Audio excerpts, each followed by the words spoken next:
which oversees 35 NPOs, some of which I suppose have strictly a local mission, and then others have international missions. So that's what she's doing currently. So a very impressive resume, I would think. And so please welcome Pat Johnson. This is my makeshift podium.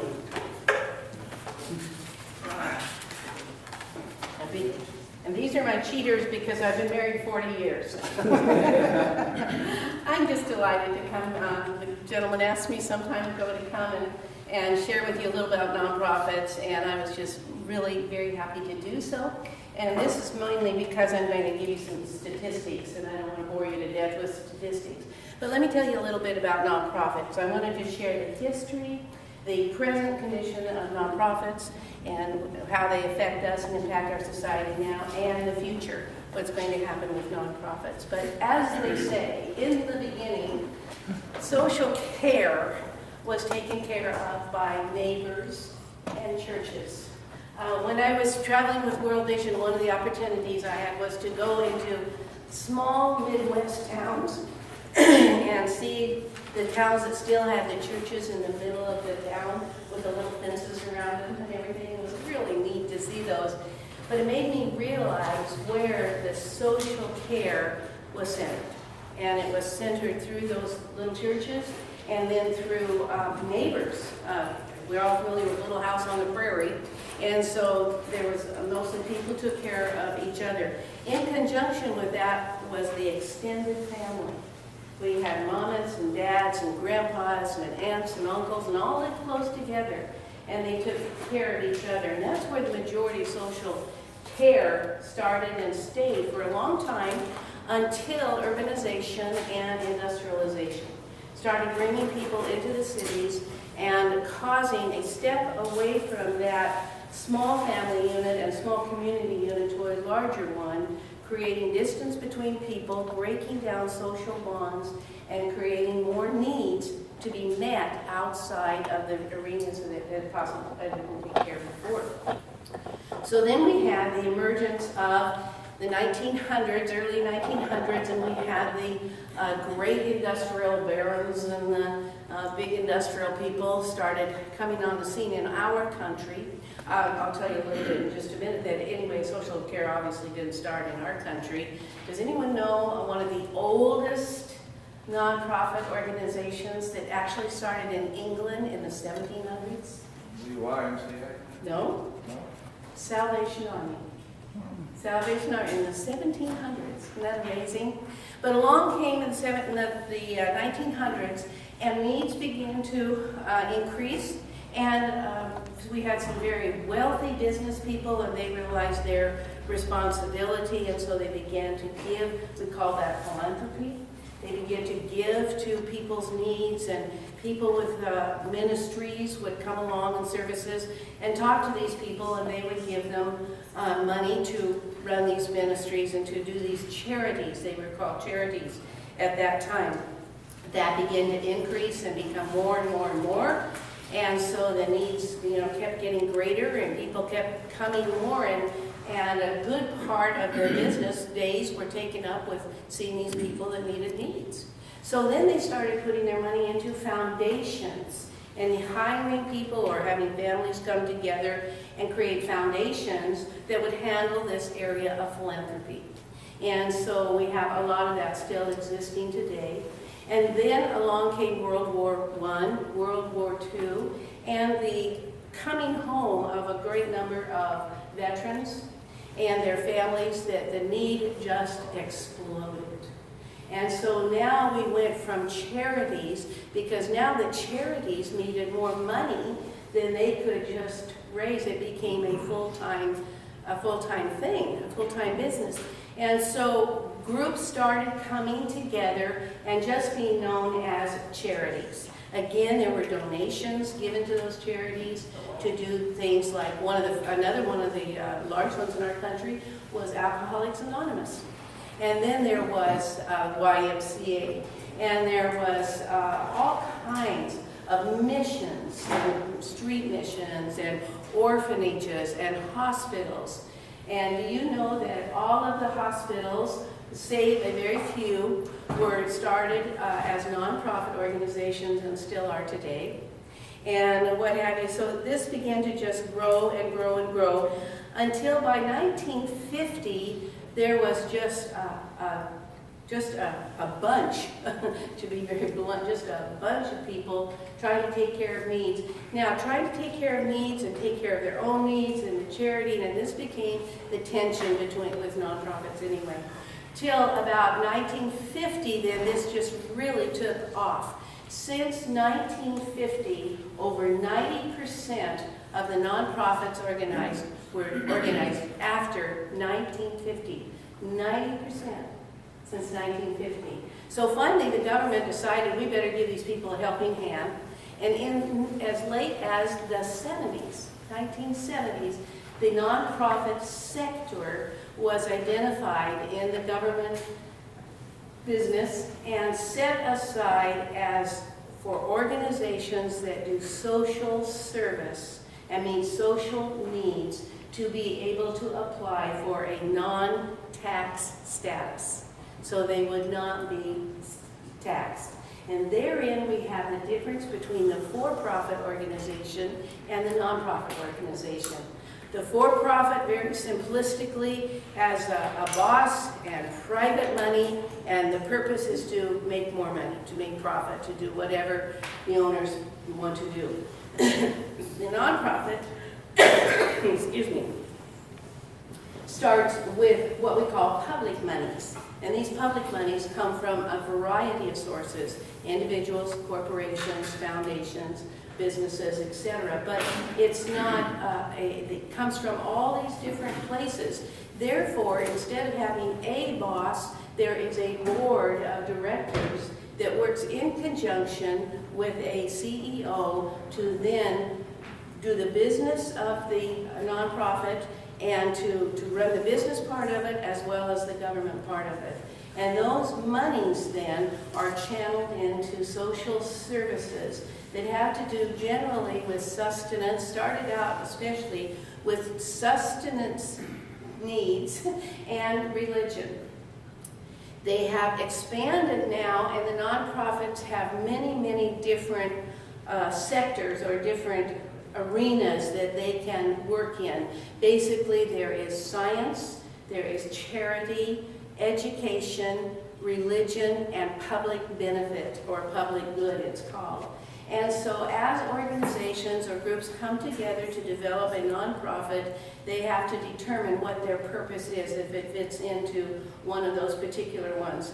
Then there's a whole bunch more. When you get into the IRS codes, there's a whole bunch more areas that have to do with everything from environment to animals and absolutely everything. So when we refer to a nonprofit as a 501c3, that was the original designation, but there's C4s, C5s, C6s. It goes on into the 20s, and that designates the different kind of service that they are doing.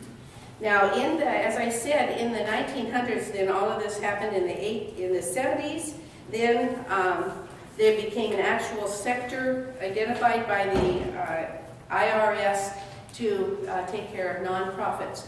Today, we have over 2 million nonprofits in the United States. 2 million nonprofits in the United States, and this number has doubled in the last 15 years. Now, I've been doing nonprofits since 1987 and helping people come together and develop nonprofits, take them through the documentation, train their boards, train their staff, and hold their hands, so to speak, all through that process, and then stay on board as a consultant, which I continue to do to this day.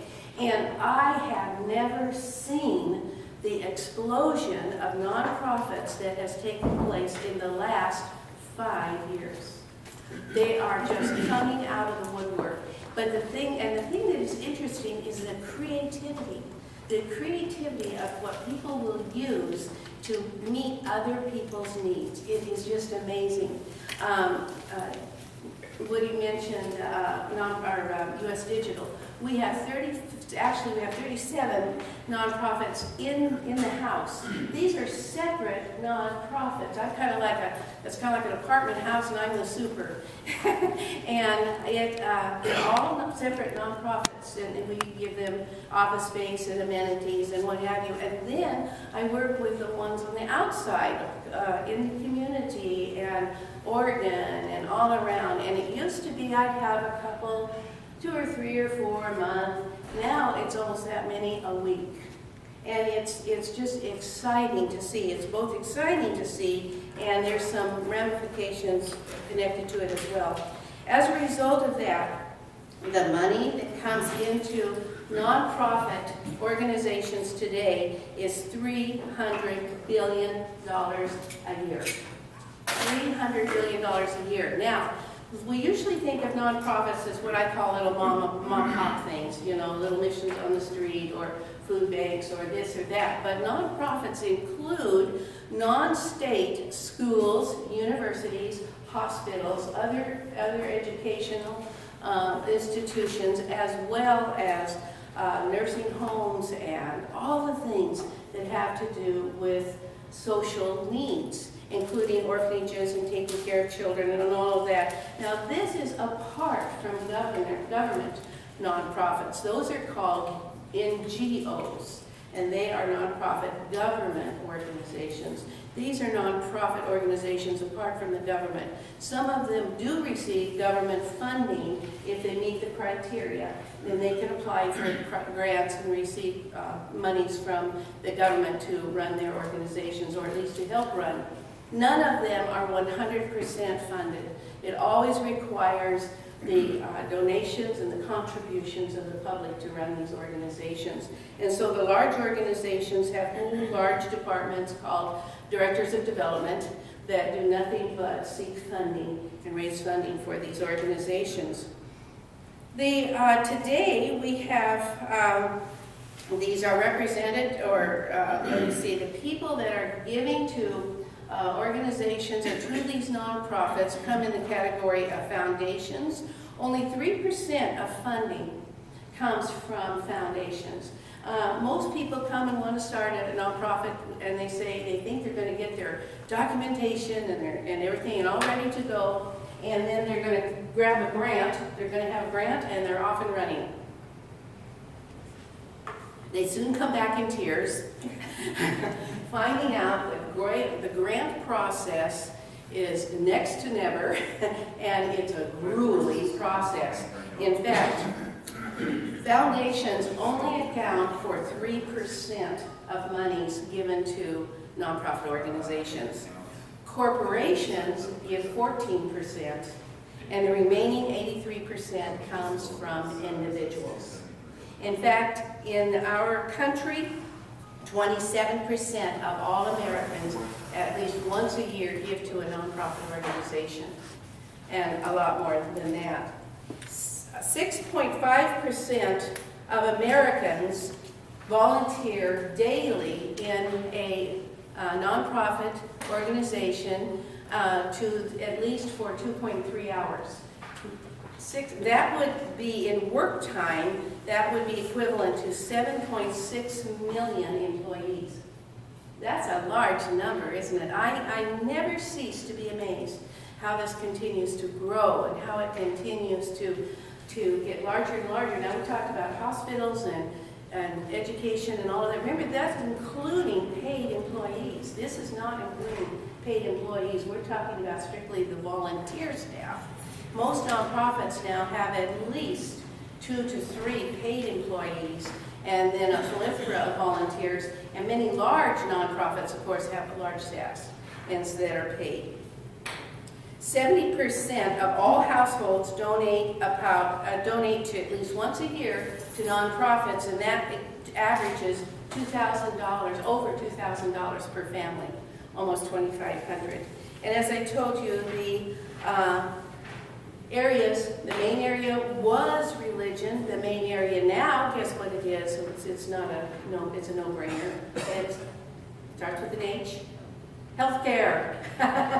It's healthcare. And so the main thing is healthcare now. Then we have, of course, education, public benefit, and like I said, everything from animals to the environment and all of that. How much do you think the fair market value of nonprofit work is in compared to the for-profit sector? Do you have any idea? The fair market value is $1.1 trillion. $1.1 trillion fair market value. In other words, if everybody started getting paid, it would add at least $1.1 trillion to our budget, to our national budget. It's amazing to see what people do. Now, these are people and nonprofits that have registered or have somewhere on the books someplace. There are gazillions that aren't. There are many, many organizations just like you guys meet. Here it's a meeting, but you don't have dues and officers and boards and all that sort of thing. But I bet you do some volunteer things. And you do some things and meet and encourage one another and all of that. It would be the same kind of a thing. Now bring us down to Clark County. In Clark County, would you believe that we have over 2,000 nonprofit organizations? Over 2,000 nonprofit organizations in Clark County, and like I like to say, and growing every day, which is really an exciting thing to see. We have everything from adoptions, we have adoption organizations to again, hospital care, health care, social services, youth work, work for elderly, care for elderly people, including then, of course, the food banks and the missions and all that sort of thing. And then Woody mentioned that we have a great number that reach beyond our community into the state, and from the state into all of the U.S., and from the U.S. into all parts of the world. And so it just continues to be a snowballing situation as far as care is needed. In Clark County, our collective income for coming into nonprofits is over $3 million, and the area involved in these nonprofits, as far as locally in the Clark County area, includes over 24 zip codes. I thought that was an interesting little number. It's that wide. It goes on and on and on. Now I'd like to talk a little bit about the future of nonprofits, and then I'll be happy to answer some questions. As I said, the scope of nonprofits just continues to grow. There's a lot of reasons for that. There is need, and there is something that's a phenomena in our country is people are retiring earlier or are healthy when they retire and are not done working. So we call it being retreaded. and happily for the nonprofit and for our whole society, take the skills and abilities that they have already practiced for many years into the nonprofit sector, and then use those skills and abilities to help other people. And that is just a marvelous thing. So that's one reason that it's, and the other thing is that our older generation, our senior generation, is continuing to expand. So we have more people to do these things. And of course, that's a good thing because the need is getting larger and larger. And let me tell you why. In the beginning, as I said, neighbors and churches took care of social needs. We had what was called the extended family. Mom and dad, the kids, the aunts, the uncles, the grandmas, grandpas, and small communities. And we used to hear about stories about neighbors getting together and doing barn raisings, and when people burned out, the whole community went in and built their houses and redid everything. We had a very tight structure that way, and social needs were taken care of for the most part that way. Then we had the expansion, like I said, of urbanization and industrialization, and we began to have the families leaving the extended family unit and becoming what we call the nuclear family unit. Mom, dad, see if anybody remembers this, Dick, Jane, Sally, Puff, and Spot. Anybody remember who those were? Okay. So we had the nuclear family where mom and dad went off with their kids and took care of business and what have you. That took us a step away from that more cohesive way of meeting social needs. And it took us a step away from that. And so that then, we were around the 50s, and we had the world wars and all that sort of thing. And then we had what we are unfortunately experiencing more and more and more, and that is the breakdown of that unit. Now we had what we call broken families, and we had a smaller percentage of single parents, but it's still, the family was broken. Now we have what is called fractured families, where there is, in some places, up to 70% of children being raised by single parents. And but anywhere from 51 is the smallest number on to 70. This creates huge needs, huge areas of need that cannot be filled unless there is help. And so the need for nonprofits is continuing to get larger. So we went from the from the extended to the nuclear, now to the fractured. Where do we go from here? Our society is becoming so fractured that our young people, this is really bizarre sounding, and I just say it for the shock value, not the truth value, okay? Our kids are married to computers. There's more and more, our socialization has become isolated. From the group to a smaller, to a smaller, to a smaller, till you go anywhere. We were in India. We saw people without any place to live and without food and whatever, but they had a cell phone. And we see this with our kids, this isolation more and more and more. So it creates more needs socially, but it does something else. It creates, you were talking about it, it creates a negative situation where there is less compassion and there is less sense of need to take care of people or even wanting to. Now, carried to its extreme, we could see where this continues could lead us to a place where we'd be totally government dependent. And obviously, that would probably not be a good thing. So we find that in sharing the future of nonprofits, it is imperative that we see that the nonprofit community remains healthy. And that nonprofits, there are more nonprofits. You know also why? It's the American way. We have been individualists. We have taken care of our own. We have been for free enterprise and people having businesses, and that's what's made our country. And that's what's made our nation. And nonprofit work is all part of that. It's all part of that same spirit that keeps us alive as Americans. So we need to see that this area stays very healthy. One of the indications that I've seen that there's a problem in this area is not only just our economy, that's obvious, everybody can see that, but I see a phenomenon that was very rare 10 years ago, probably didn't even exist 15 years ago, and that is some nonprofits now are coming to me and asking me to develop alongside their nonprofit organization a limited liability corporation, an LLC. And the LLC profits go into the nonprofit, and then of course there's some tax advantages for the LLC, and so on and so forth. Why are they doing that? They're doing that because there is a decline in the interest and the support of individuals. Remember the numbers that I gave you? 83% of funding comes from individuals, then corporations, then a few foundations. But it comes from individuals.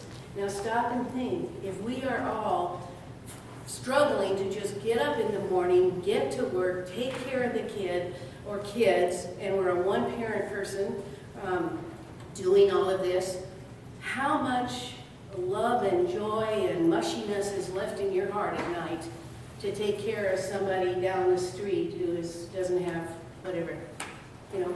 It isn't a matter of evil or not caring. It's a matter of being worn out, just being too tired. So once again, when we start supporting the nonprofits again and helping with these issues and these things, then hopefully, not hopefully, it's a proven fact that we begin to feed health back into the society. And we begin to build and help build those bridges back and health back and see families start coming back together and see our society come back together. Now, it's not a panacea by any means, but it is a huge step in the right direction. The good news is, like I said, nonprofits are more now starting than ever before. Anybody know the llama lady that has Tony, the llama that thinks he's a person? She just became a nonprofit not too long ago. There's just, of course, when I want to think of them, my mind goes blank, you know. But there's just all kinds of exciting new nonprofits.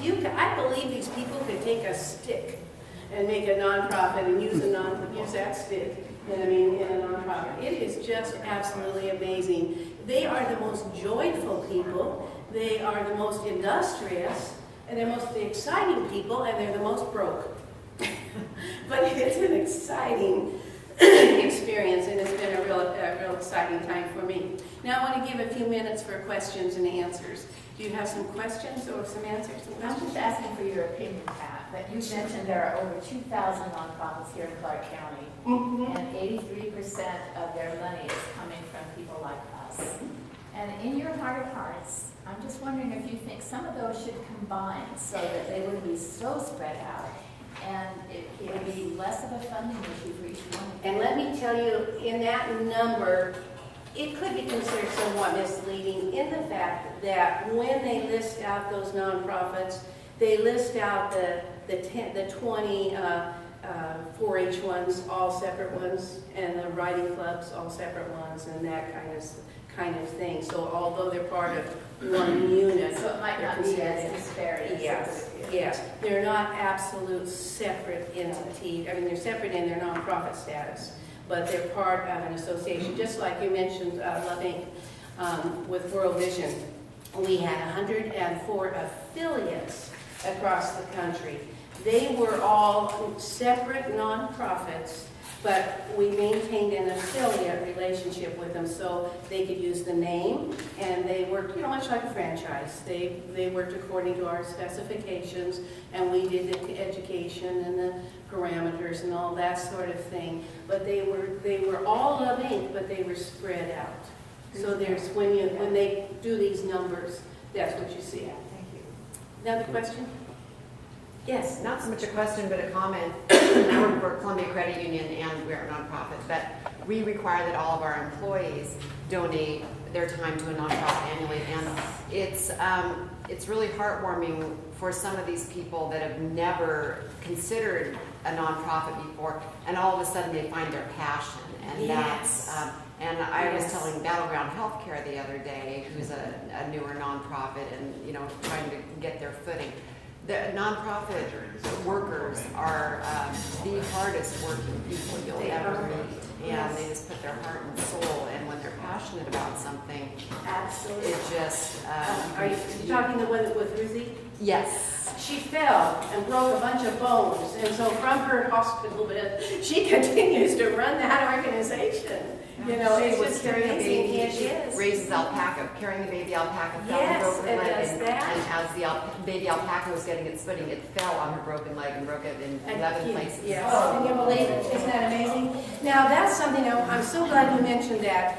More and more corporations and businesses are not only giving opportunity for people to give of their wages to nonprofits and pick the ones they like and can do, but are encouraging and sponsoring and having a charity type event at least once a year. There's one in the Mid-East that I know of, in particular, that comes to my mind because it's been so successful, where one employee came to the director and said, let's do something nice for these people need a roof on their house. And so they put a roof on the house, and the employees got really excited about it. And they said, well, next year, let's do this and that. Now they ended up building a whole house every year, and I think now they do like 2 or 3. And all the employees get involved in it, and it has just brought one of the most exciting things for us that deal with employees and staff members, it brought joy. And not only joy, it brought less kibitzing and problems. And so we see a lot of that going on, and that's exciting. Also, one of the things that I talk to people about now is bringing a corporation or a business that is interested in a particular kind of social care together at the table, and we call it Kingdom Connection. Y'all have seen Fiddler on the Roof? I like to play Yenta. Yenta was the matchmaker. And we like to bring them to the table and not talk money, talk what can we do to make each other successful. Because businesses can bring in all of the expertise of attorneys and accountants and all that sort of thing, but nonprofits can provide businesses counseling for their couples that are having trouble, kids programs, things like that, all that kind of stuff. Billy Graham said a couple of years ago that he felt the next wave of God was going to be in the marketplace. And we're seeing that. We're seeing what we as Americans always do, pull together. I think my time is about up. I just have a comment. I have been involved in several nonprofits over the years, and one of my favorites is the Friends of Hospice in South Bay, Washington. Yes. And we are all volunteers. We have no paid staff. And we have several that work diligently to set up the poinsettia cells that we have at the different hospitals. And all of our funds go toward education. We've kind of gone in now and revised how we are dispersing our funds. We don't necessarily always give to the foundation.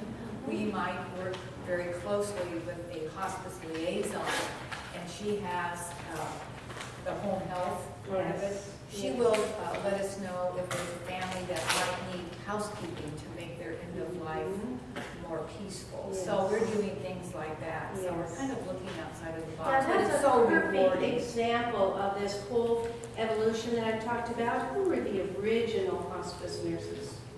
Grandmas, mamas and grandmas and aunts in the home and taking care of all those things. And now we have this wonderful organization called hospice. And I was fortunate to do hospice nursing. It's a calling, but it's the most joyful. It's a wonderful one. And the volunteers as well. Oh, We the give volunteer. their time. You know, there is a film, I can't remember what it is now, but it's a army film. It's a military one. But anyway, the major guy looks out at all these guys that were volunteering for a dangerous mission, and he said, you know why we're going to win the war? Because of them. And that's true. That's true. Thanks, Al. I put my cards up here.